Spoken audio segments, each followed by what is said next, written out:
Okay, सो 2.5 के doubts continue कर रहे हैं. This is question 8th, second part, right.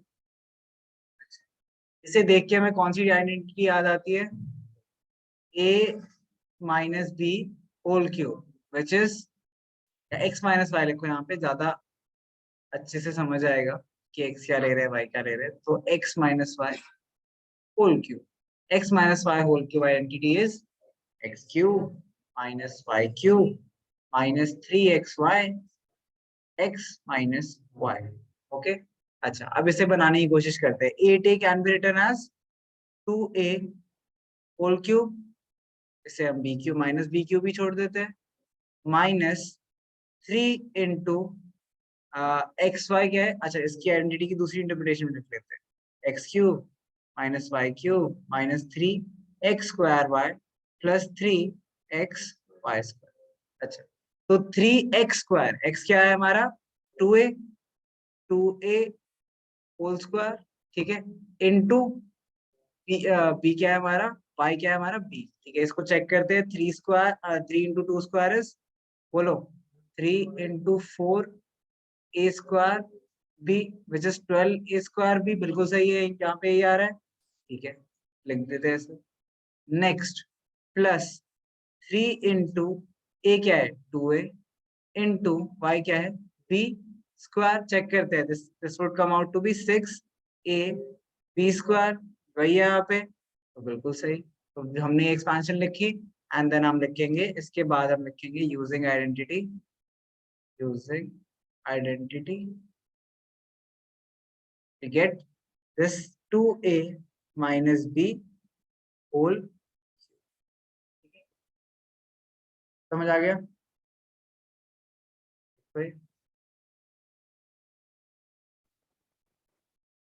27 किसका? अच्छा, ये कौन सी आइडेंटिटी क्लोजेस्ट लग रहा है हमें? This is closest to identity. देखो, क्यूब्स दिख रहे हैं एंड 4 टर्म्स है, तो अगेन a माइनस बी, या फिर यहाँ पे a ऑलरेडी है, तो x minus y whole cube, which is x cube minus y cube minus 3x square y plus 3x y square. Identity एक है. अच्छा, 27 किसका क्यूब होता है? 3 का, तो 3 क्यूब. माइनस 125 किसका क्यूब होता है? 5 का, तो इसे हम लिख सकते हैं 5a होल क्यूब. माइनस, अब सर मल्टीप्लाई करते हैं. 3 क्या होना चाहिए? 3x square Y. x क्या है हमारा? 3 स्क्वायर इंटू वाई क्या है? 5a. चेक करते हैं कैलकुलेट करके. This is 3 into 3 into 3 27 into 5. 27 into 5 कितना होता है? 135a. तो बेसिकली सही है. ओके, चेक कर लिया हमने. नेक्स्ट करते हैं. प्लस 3a क्या है? 3a b square, which is 5a square. ठीक है, और 3a लिख दिया, सॉरी. This is 3. और दिस इज, ये क्या होगा? चेक कर लेते हैं. 9 into 5 square 25 A square. 9 into 25 is 225 A square. तो ये भी सही है हमारा. चेक करना हमेशा जरूरी है, बिकॉज एरर्स का स्कोप छोड़ना ही नहीं. This can be written as using identity. बोलो,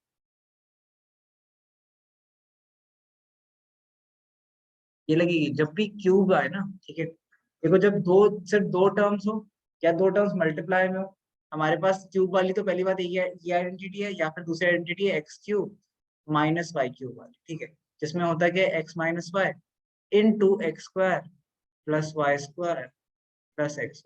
अब मुझे दिख रहा है यहाँ पे दो पूरी पूरी टर्म्स प्रोडक्ट में. ऐसा तो कुछ है नहीं यहाँ पे. ना ही यहाँ पे दो टर्म्स प्रोडक्ट में है, यही ना ही यहाँ पे सिर्फ दो टर्म्स है. तो ये आइडेंटिटी तो हो नहीं सकती. तो क्यूब वाली आइडेंटिटी बचती कौन सी है? ये. तो ये बनाने की कोशिश करेंगे. ओके, तो ये क्या हो जाएगा? ये पूरी आइडेंटिटी थी किसकी? थी x minus y whole cube की. यहाँ पे एक्स क्या दिया हमने? 3, एंड वाई क्या देखा हमने? 5a. This can be written as 3 minus 5a whole.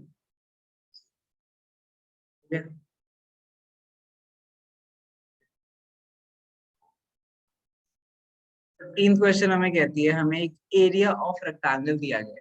ठीक है, एरिया ऑफ रेक्टेंगल दिया गया है. हमने उसकी क्या करनी है? साइड्स गेस करनी है बेसिकली. तो लेंथ और ब्रेथ गेस करना है हमें, अगर हमें एरियाज दे रखे हैं. ठीक है, हमें पता है एरिया क्या होता है, area is equals to length into breadth. मतलब हमें इस पूरी टर्म को किस फॉर्म में लाना है, दो के प्रोडक्ट्स में। बेसिकली हमें इस टर्म को फैक्टराइज करना है, तो फैक्टराइज करना आता है। मिड टर्म सेटिंग शुरू हो जाओ, mid term. So after seeing कि इसकी मिड टर्म सेटिंग के लिए हमें -20 एंड -15 चाहिए, we can write this equation as 25a² में हम मिडिल टर्म को स्प्लिट कर रहे हैं, which basically means 25a² -20a -15a plus 12 लिख सकते हैं हम इसे। तो दिस इज इक्वल्स टू, इसको हम आगे सॉल्व करेंगे। दिस इज 5a कॉमन ले लेते हैं, क्या बचा 5a -4। नेक्स्ट में से हम -3 कॉमन ले लेते हैं, तो 5a -4 बचा। अब 5a -3 इंटू 5a -4 आ गया हमारे पास। ठीक है, तो हमारे पास अब दो प्रोडक्ट्स में आ गए, है ना। तो लेंथ क्या होगी 5a -3 एंड ब्रेथ क्या होगी 5a माइनस। फिर यहाँ तक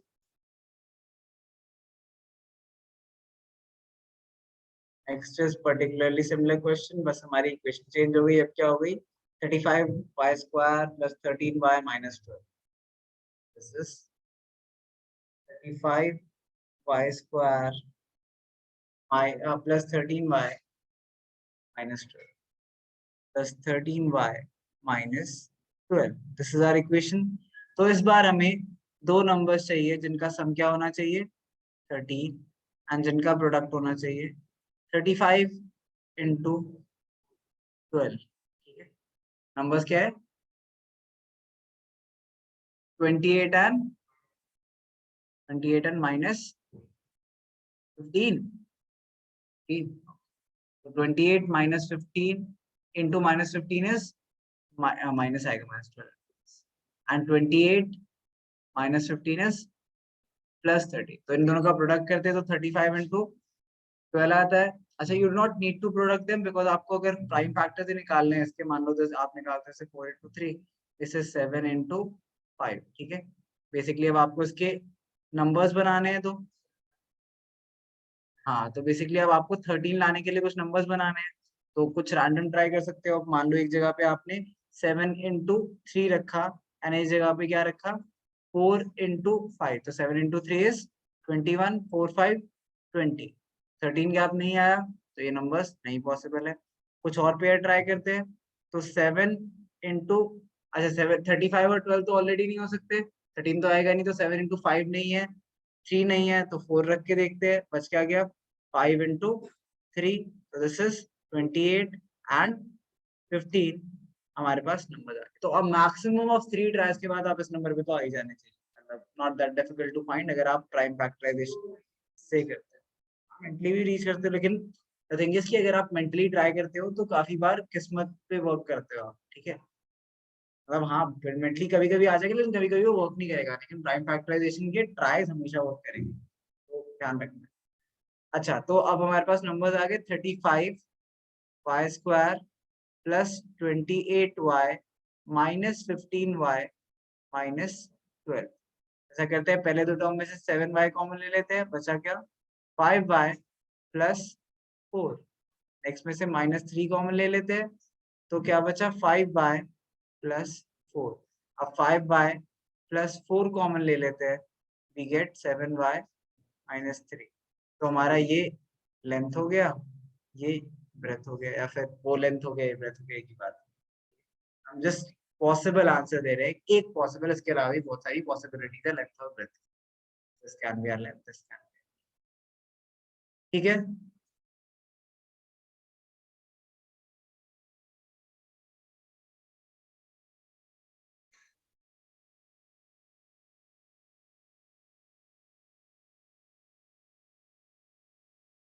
right?